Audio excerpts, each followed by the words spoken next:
요한복음 3장에서 처음으로 예수님의 말씀 전파에 대한 이야기가 나옵니다. 예수님께서 니고데모에게 거듭남에 대해서 가르친 내용입니다. 그리고 거기에 대한 사도 요한의 해설이 나옵니다. 이어서 세례 요한이 자신이 아니라 예수님이 높아져야 되겠다는 말을 22절에서 30절에서 합니다. 그리고 거기에 대한 사도 요한의 해설이 나옵니다. 마지막으로 31절에서 36절은 거듭남은 예수님이 위에서 하늘에서 내려온 것 때문에 가능하다고 말합니다. 첫째로 예수님의 복음을 믿어서 성령으로 거듭나야 하나님 나라에 들어간다고 3장 1절에서 21절에서 말합니다.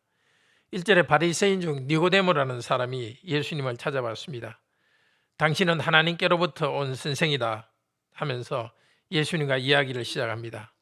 그때 예수님께서는 대답하십니다. 사람이 거듭나지 않으면 하나님 나라를 볼 수 없다.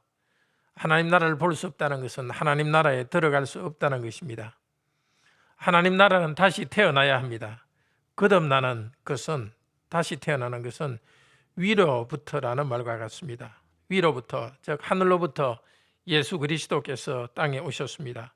위로부터 오신 예수 그리스도를 믿음으로써 우리는 태어납니다. 다시 태어납니다. 다시 태어남으로 하나님의 나라에 들어갑니다. 그러면 어떻게 다시 태어납니까? 어떻게 중생합니까? 5절에 물과 성령으로 거듭납니다. 성령께서는 물로 씻듯이 죄를 정결케 하고 거룩한 존재로 거듭나게 하십니다. 성령님에 의해서 영적으로 다시 태어나야 합니다. 8절에서 성령님을 바람에 비유합니다. 성경 원어의 바람과 성령은 같은 단어입니다. 성령님은 거룩한 바람, 거룩한 기운입니다. 우리는 바람이 도대체 어디로 와서 어디로 가는지 알지 못하지만 바람이 있으면 확인할 수 있습니다. 마찬가지로 성령님으로 난 것도 어떻게 되는지 그 과정을 다 알 수 없습니다. 그렇지만 어떤 사람이 성령으로 거듭났다는 사실은 확인할 수가 있습니다. 예수님은 자신이 누구신지에 대한 복음을 전하십니다. 11절에 우리는 아는 것을 말하고 본 것을 증언한다. 그러나 너희가 우리의 증언을 받지 않는다고 말씀합니다. 예수님이 알고 본 것은 하나님 나라의 영원한 것입니다.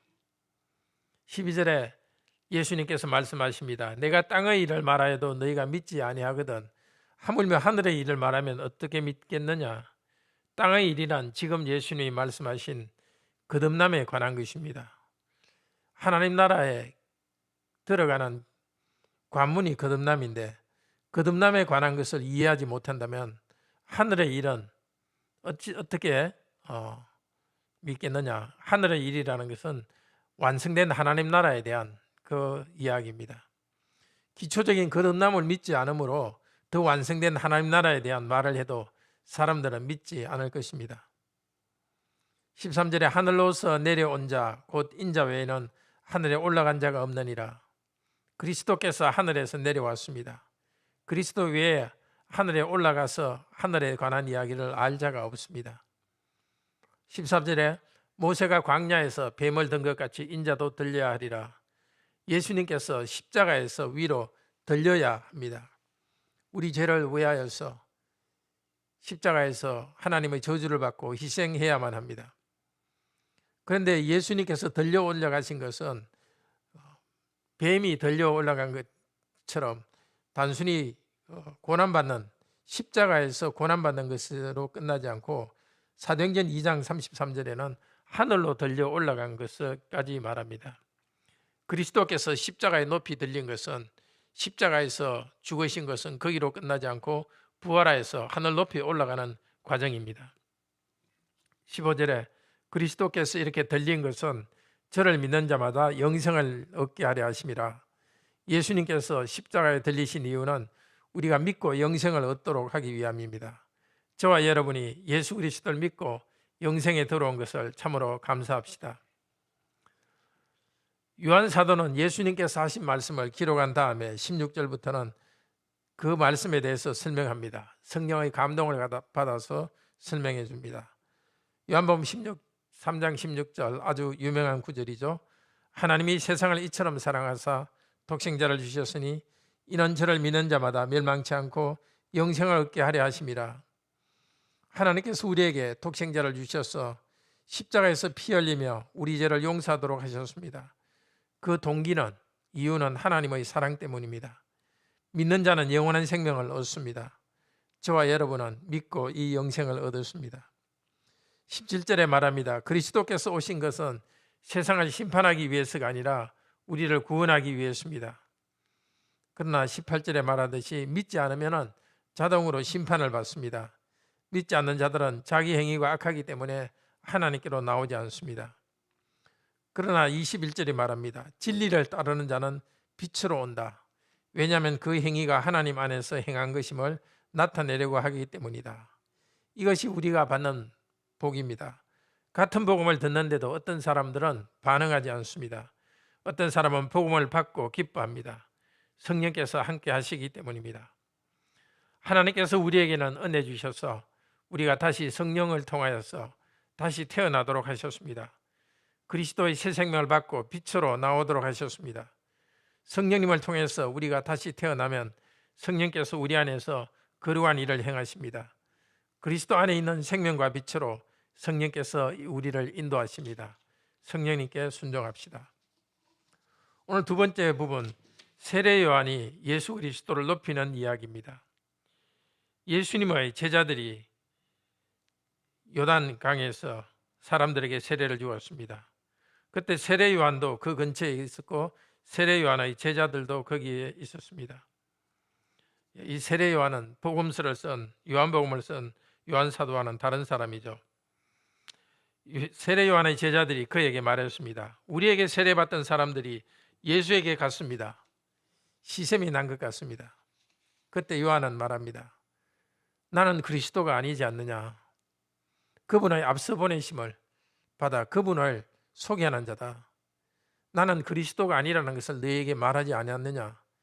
너희가 이것을 증거해야 된다고 세례 요한은 자기 제자들에게 말했습니다. 세례 요한은 제자들이 자기를 높여주는 것을 원하지 않았습니다. 그리고 29절에서 말합니다. 신부를 취하는 자는 신랑이나 서서 신랑의 음성을 듣는 친구는 크게 기뻐한다. 나는 이러한 기쁨이 충만하였노라. 이 비유죠. 신부는 교회와 성도를 말하고 신랑은 예수님, 친구는 세례 요한입니다. 성도와 교회가 그리스도께 몰려가는 것을 보고 요한은 기뻐합니다. 그는 흥하여야 하겠고 나는 쇠하여야 하리라. 예수님은 흥하여지고 나는 작아져야만 한다는 것입니다. 이 흥하여진다는 것은 자란다는 뜻인데요. 사도행전 6장 7절에 말씀이 왕성하여 예루살렘에 있는 제자의 수가 더 심히 많아졌더라. 거기에서 왕성하여와 같은 말입니다. 예수님이 흥왕한다는 것은 말씀이 자라나는 것을 말합니다. 말씀이 자랄 때 예수 그리스도의 몸에 참여하는 제자들의 수가 더 많아집니다. 교회가 자라야 되겠습니다. 그러기 위해서 요한 자신은 쇠하여야 되겠다는 것입니다. 우리도 세례 요한처럼 기뻐합시다. 그리스도께서 높아지고 말씀이 자라는 것을 기뻐합시다. 말씀 전하는 직분자인 목사가 가져야 될 자세입니다. 목사는 자기가 훌륭하다는 이야기를 듣고 싶어하는 야망에 빠지면 교회가 힘이 없습니다. 목회자들에게 헛된 탐욕이 생기지 않도록 기도합시다. 그리스도가 높아지고 사람들이 그리스도께 가는 것을 위해서 쓰임받도록 합시다. 복음 전하는 사람들보다도 그들이 전하는 복음 말씀에 집중해야 합니다. 어떤 교회가 복음을 잘 전할 때 그 교회가 잘 성장하는 것은 하나님께서 하시는 일입니다. 복음을 잘 전하는 교회가 성장하는 것을 보고 시샘을 내지 맙시다. 오히려 아들 하나님께서 자신의 교회를 취하시는 것을 기뻐합시다. 사람들이 예수님을 높이면서도 우리 자신에 대해서는 무관심할 때도 기뻐하도록 합시다. 이제 3장 세 번째 부분은 31절에서 36절입니다. 하나님의 약속을 성취하신 그리스도의 복음을 믿고 영생을 얻습니다. 31절 이후는 세례 요한이 증거한 것인지 아니면 이 성경을 쓴 사도 요한이 증거한 것인지는 분명치 않습니다. 어느 경우든 성령께서 말씀하신 것이 분명합니다. 31절에서 말합니다.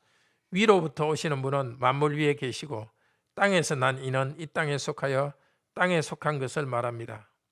하늘에서 오시는 분은 만물 위에 계십니다. 위로부터, 하늘로부터 온 예수 그리스도는 만물을 다스립니다. 위로부터 온다는 것과 거듭남에 대해서 다시 설명합니다. 단지 인간의 생각이 아니라 하나님의 영적인 세계에 대해서 가르쳤습니다. 자연적인 사람들, 거듭나지 않은 사람은 그분의 증거를 받지 않습니다. 그러나 예수 그리스도의 복음을 받는 자는 참으로 하나님은 참되시다고 고백합니다. 33절. 참되시다는 것은 약속을 이루셨다는 것과 뜻이 같습니다. 하나님께서 당신의 백성을 구원하겠다는 약속을 구약 성도에게 주셨습니다. 예수 그리스도를 통해서 우리에게 그 약속을 이루셨습니다. 33절에 하나님은 예수 그리스도를 이 땅에 보내셨고 그분 안에서 하나님의 영, 성령을 무한히 주셨습니다. 그리스도께서는 성령의 힘을 입어 진리의 말씀을 전합니다.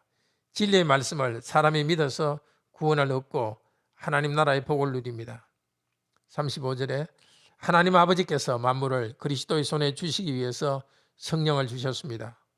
만물을 그리스도의 손에 준다 할 때 여기 만물은 우리 믿는 자 모두를 위해 이야기합니다. 우리 믿는 자들은 그리스도께 맡겨주셨습니다. 그리스도께 또한 성령을 주셔서 믿는 자들에게 말씀을 전하게 하셨습니다. 36절에 아들을 믿는 자에게는 영생이 있습니다. 아들을 순종하지 않는 자는 영생이 없고 오히려 하나님의 진노가 그 위에 머물러 있습니다. 삼위일체 하나님께서 우리 구원을 위해서 일하시는 것을 아주 아름답게 표현했습니다. 아들 하나님이 사람이 되셔서 이 땅에서 고난을 받으셨습니다. 아들 위에 성령이 충만했습니다. 성부 하나님께서 이 모든 일을 이루어 주셨습니다. 하나님께서는 아들에게 우리를 맡겨주셨습니다. 아들을 믿는 우리에게는 영생이 있습니다. 형제 자매 여러분, 우리가 받은 영생에 대해서 배웠습니다. 모든 그리스도인은 거듭난 사람입니다. 다시 태어난 사람입니다. 중생한 사람입니다. 여러분은 다시 태어났습니다. 주 예수 그리스도의 복음을 듣고 믿은 여러분은 다시 태어났습니다.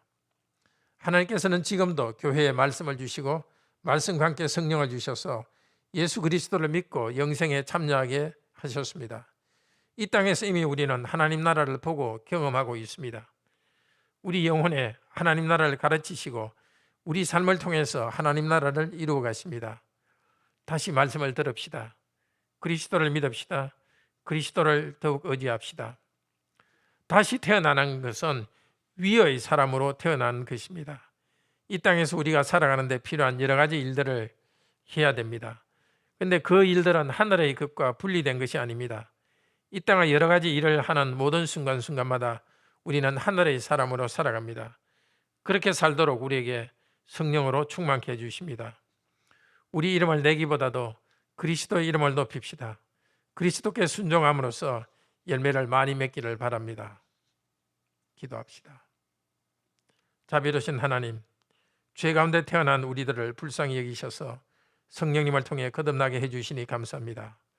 우리의 노력이나 공덕이 아니라 예수님이 십자가에서 높이 달리시고 하늘 높이 올라가심을 통해서 우리를 거듭나게 해주셨습니다. 독생자를 우리 위에 주심으로써 속죄 제사를 드리게 하셨습니다. 그리스도께서 희생하신 그 은혜 감사합니다. 우리 자신의 이름이 아니라 삼위 하나님의 이름을 높이는 삶을 살게 하소서. 그리스도께서 흥왕하고 우리는 작아지기 원합니다. 그리스도의 복음이 널리 전파되어 교회들이 성장하는 것을 보고 기뻐하기 원합니다. 그리스도께서 높아지는 것을 즐거워합니다. 오늘도 관악교회 성도들 그리스도 안에서 거듭난 것을 기뻐하며 어떤 역경이 오더라도 항상 기뻐하고 쉬지 말고 기도하며 범사에 감사하며 헤쳐가도록 도와주소서. 주 예수 그리스도 이름으로 기도드립니다. 아멘. 오늘도 은혜로운 기도 시간 되기를 축복합니다.